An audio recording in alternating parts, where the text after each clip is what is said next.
Apa jadinya kalau hari yang katanya hari libur nasional, ternyata berasal dari jeritan darah para buruh?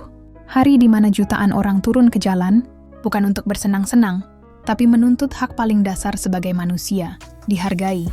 Inilah May Day, Hari Buruh Sedunia, yang sampai sekarang masih menyimpan bara yang belum sepenuhnya padam.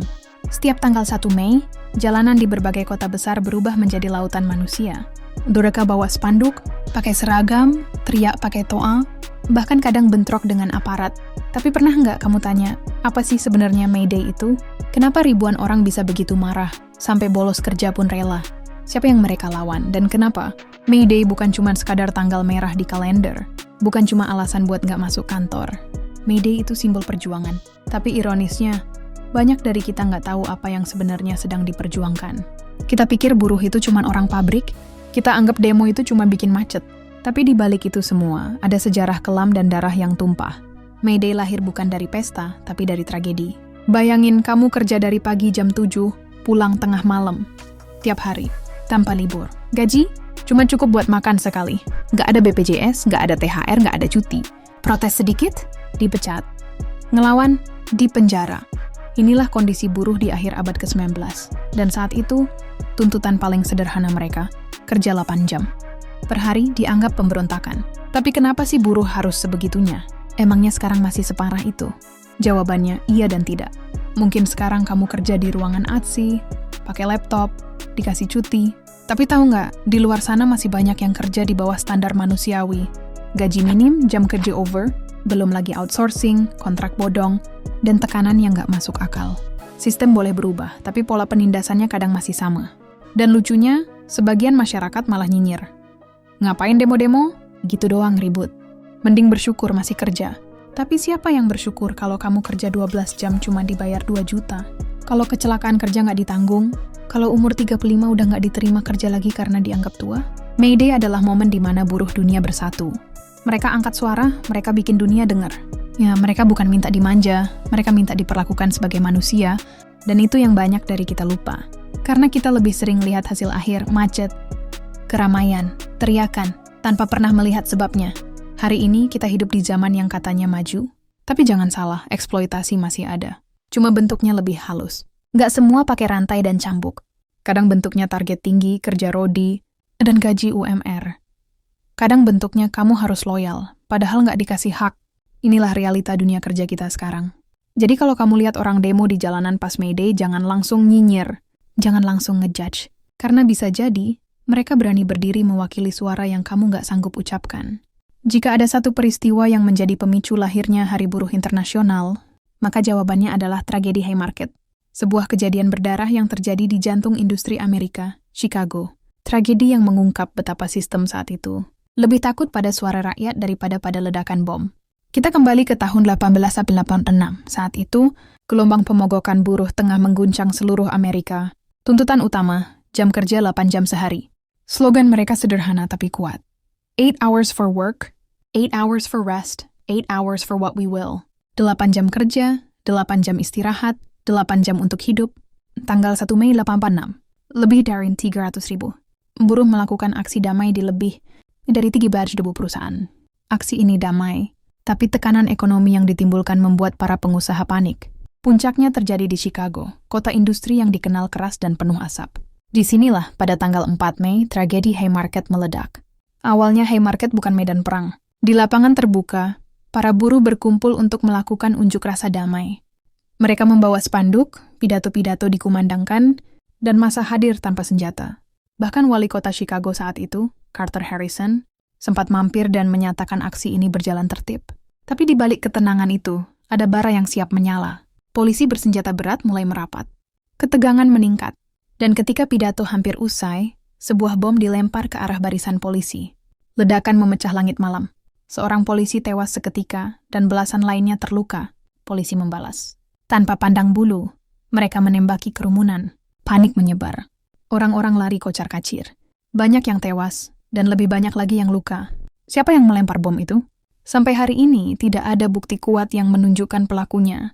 Tapi seperti biasa dalam situasi kacau, yang dikorbankan adalah mereka yang paling lemah. 8 aktivis buruh ditangkap dan dituduh sebagai dalang. Tidak ada yang melihat mereka melempar bom, Bahkan sebagian besar tidak ada di lokasi. Tapi semua dijadikan simbol perlawanan yang harus dihancurkan. Pengadilan pun digelar. Tapi ini bukan pengadilan untuk mencari keadilan.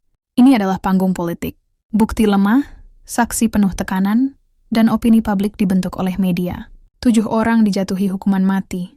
1 dijatuhi penjara seumur hidup. Dan pada 11 November 1817, 4 dari mereka digantung. Salah satu dari mereka, August Spies, berdiri di tiang gantungan dan berteriak sebelum tali menjerat lehernya. Akan tiba waktunya.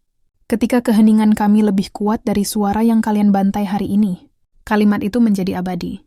Dan benar saja, dari kematian mereka, dunia buruh menemukan martir. Dunia mulai melihat kekejaman sistem yang menindas. Dan dari situlah muncul satu momentum besar untuk memperingati pengorbanan mereka dan meneruskan perjuangan yang belum selesai. 3 tahun kemudian, pada Kongres Sosialis Internasional di Paris tahun 1889, tanggal 1 Mei ditetapkan sebagai Hari Buruh Internasional, sebagai bentuk penghormatan kepada mereka yang mati dalam tragedi Haymarket. Tapi lebih dari itu, sebagai simbol bahwa suara buruh tak bisa dibungkam dengan darah. Ironisnya, negara tempat tragedi itu terjadi, Amerika Serikat, tidak menjadikan 1 Mei sebagai hari libur nasional. Sebagai gantinya, mereka membuat Labor Day sendiri pada awal September. Kenapa? Karena pemerintah khawatir, jika 1 Mei dijadikan libur, rakyat akan selalu mengingat bahwa sistem pernah membunuh suara mereka. Jadi mereka ubah narasi, mereka alihkan perhatian. Tapi dunia tidak lupa. Di Asia, Afrika, Eropa, dan Amerika Latin, 1 Mei tetap dinyatakan sebagai Hari Buruh. Bahkan di negara-negara yang dulunya dianggap konservatif, May Day menjadi hari di mana buruh dari semua lapisan, warna kulit, dan bahasa berdiri bersama. Dari tragedi lahir solidaritas. Dari darah tumbuh harapan. Dan yang paling ironis, sistem yang dulu membungkam buruh sekarang terpaksa mendengar. Karena jika tidak, mereka tahu sejarah akan terulang. Tragedi Haymarket bukan sekadar sejarah kelam. Ia adalah bukti bahwa perubahan selalu punya harga. Dan terkadang harga itu dibayar dengan nyawa. Indonesia mungkin tidak punya tragedi semengerikan Haymarket, tapi sejarah May Day di negeri ini punya cerita getirnya sendiri. Penuh luka, penuh tipu daya, dan penuh harapan yang tak kunjung lunas. Jika dunia mengenang May Day sebagai lambang perjuangan kelas pekerja, maka di Indonesia, May Day adalah cermin retak, memperlihatkan wajah asli negara terhadap buruh. Kita mulai dari masa Orde Lama. Pada era Soekarno, buruh justru menjadi kekuatan politik.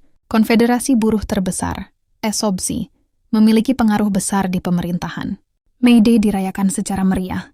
Pawai-pawai, orasi, dan poster-poster perjuangan menghiasi Jakarta. Buruh bukan musuh negara.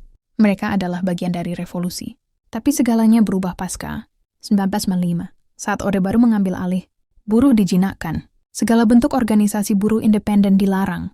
Yang diizinkan hanya serikat buruh tunggal yang dikendalikan negara, SPSI. May Day dihapus dari kalender. Bahkan menyebut tanggal 1 Mei sebagai hari buruh dianggap subversif. Dalam bayang-bayang anti-komunisme, buruh dicurigai, dibungkam, dan dimarginalkan. Bayangkan, selama lebih dari 30 tahun, para buruh di Indonesia dipaksa diam. Teriakan mereka hanya terdengar di pabrik-pabrik yang pengap, gak pernah sampai ke istana. Mereka bekerja lebih dari 10 jam, tanpa upah layak, tanpa jaminan, tanpa perlindungan. Bereban hanya angka, bukan manusia. Barulah setelah reformasi 1998, suara itu mulai kembali. Serikat-serikat buruh tumbuh seperti jamur. Mereka menyuarakan tuntutan, mereka menggelar aksi. Dan untuk pertama kalinya sejak Orde Baru, May Day kembali diperingati. Tapi jangan salah, meskipun reformasi membuka keran demokrasi, jalan menuju pengakuan masih panjang. Salah satu tragedi paling dikenal terjadi di May Day 2006, ketika ribuan buruh melakukan aksi di depan DPR untuk menolak revisi UU Ketenagakerjaan. Aparat bertindak brutal. Gas air mata, pentungan, dan water cannon jadi menu utama. Banyak buruh terluka. Tapi lebih menyakitkan lagi, tuntutan mereka diabaikan. Media lebih sibuk memberitakan kemacetan daripada penderitaan para buruh. Lalu ada May Day 2012, tahun di mana buruh turun ke jalan dalam jumlah terbesar sepanjang sejarah Indonesia. Lebih dari 150.000 buruh di Jabodetabek turun dengan satu tuntutan, hapus outsourcing, dan naikkan upah minimum. Ini dianggap momen puncak kesadaran kolektif buruh. Tapi apa yang terjadi setelah itu? Pemerintah hanya janji. Undang-undang tetap menyulitkan buruh. Sistem tetap menguntungkan korporasi. Tapi tragedi yang paling membekas justru datang dalam bentuk yang lebih halus, pengkhianatan terhadap cita-cita buruh. Salah satunya adalah disahkannya UU Cipta Kerja pada tahun 2020. Undang-undang yang katanya untuk kemudahan investasi ini, justru mencabut banyak hak buruh. Upah minimum menjadi fleksibel, sistem kerja kontrak diperluas, dan pesangon dipangkas. Semua dilakukan tanpa partisipasi buruh. Mereka dipaksa menerima. Saat May Day 2021 digelar, ribuan buruh turun lagi, kali ini dalam suasana pandemi. Tapi aparat berdiri di setiap sudut, spanduk disita, orator ditangkap, dan media lagi-lagi diam. Hari yang seharusnya menjadi perayaan perjuangan. Kelas pekerja berubah menjadi pertunjukan ketakutan. Namun di tengah itu semua, ada juga momen kebanggaan.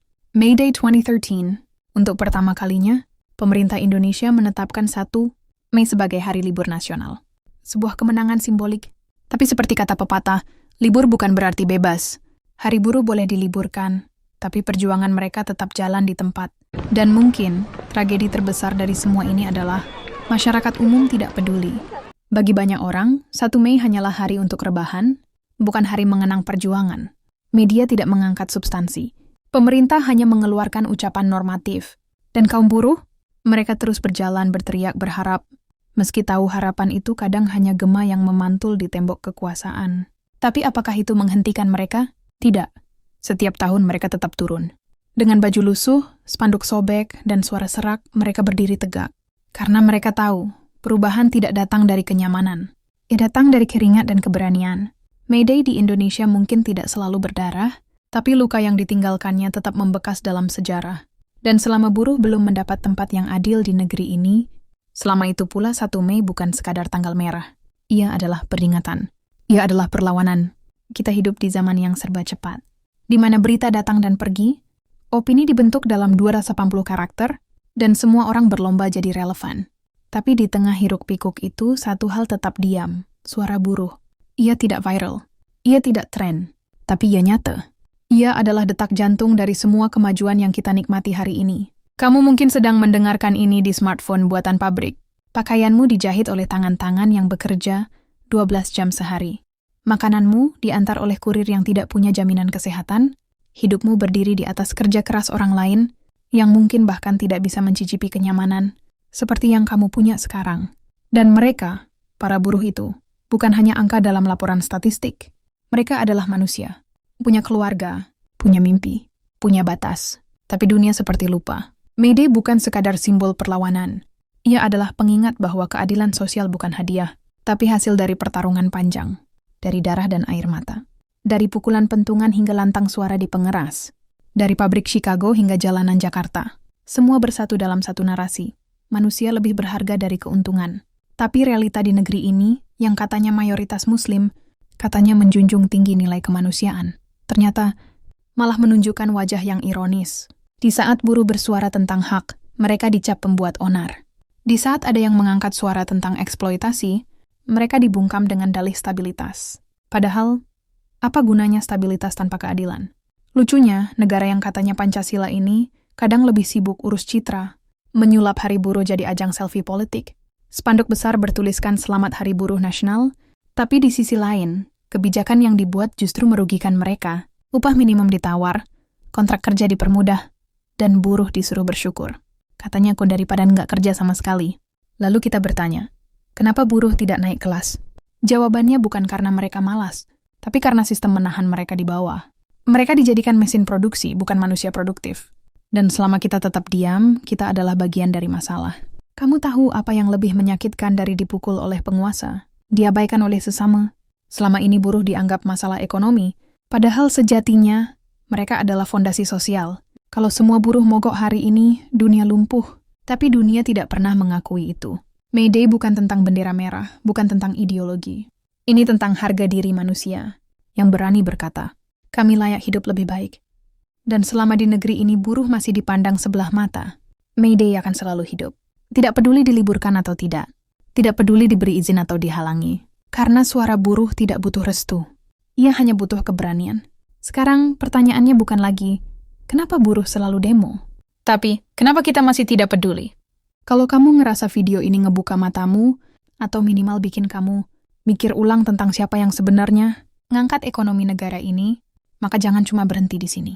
Bantu kami terus nyuarain cerita-cerita yang seringkali dilupakan, cerita-cerita dari bawah, yang enggak diliput media, yang enggak dikasih panggung sama algoritma. Klik like biar video ini bisa menjangkau lebih banyak orang. Karena tahu enggak, seringkali konten kayak gini kalah saing sama video prank receh atau gosip seleb yang tiap hari trending. Klik subscribe. Kalau kamu ngerasa kita harus punya ruang bersama, tempat kita bisa mikir lebih dalam, ngobrol lebih jujur, dan ngebahas hal-hal yang benar-benar penting. Karena kalau bukan kita yang jaga ruang kritis ini, siapa lagi? Dan jangan lupa nyalain loncengnya. Biar kamu nggak ketinggalan tiap kali kita upload cerita baru yang lebih tajam, lebih berani, dan lebih relevan dari yang lain. Share video ini ke temenmu, ke grup WhatsApp keluarga, atau bahkan ke bosmu kalau kamu cukup nekat. Biar makin banyak yang sadar bahwa di balik setiap kenyamanan yang kita rasakan, ada perjuangan orang lain yang pantas kita hargai. Karena pada akhirnya kita semua manusia. Dan manusia yang baik adalah manusia yang peduli. Kalau kamu siap, mari teruskan perjalanan ini. Like, subscribe, dan jangan pernah berhenti peduli.